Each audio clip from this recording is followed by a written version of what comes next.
right out across East Anglia, and from there, many of you will be familiar with the NFU Mutual Office that you'll see in many market towns, and there are 30 of those offices across the region that can service our members and support them not only with financial services and insurance products, but also to support their businesses. And when does that matter?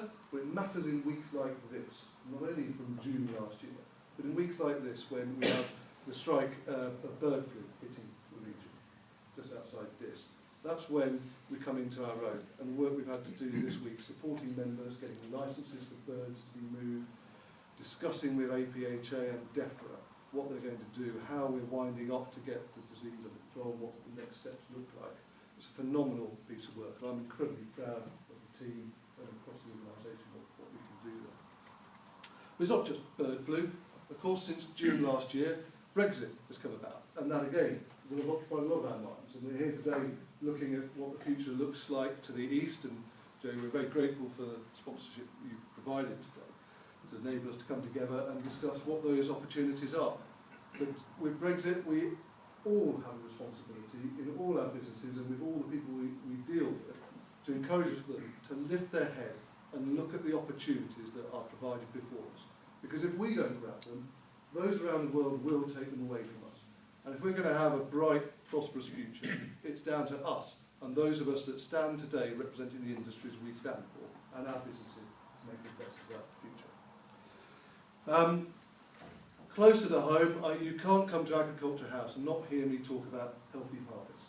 Healthy Harvest is an NFU campaign, and the concern we have is about the availability of active ingredients, which for many of the farmers across East Anglia is critical.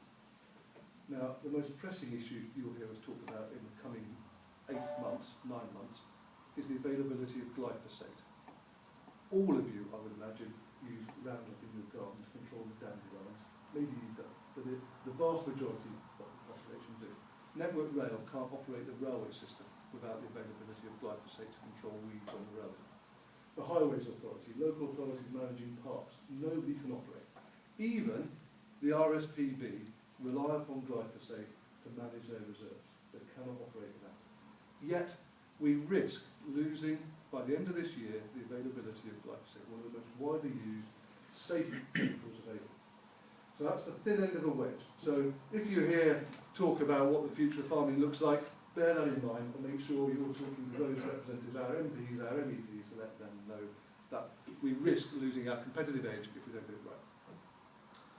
Infrastructure, it's great to have Kevin here. I can't see Kevin. Averting my eyes so you wouldn't see me. We can talk a bit about broadband availability, but it goes beyond that. Transport is a key part, getting product in and out, port availability.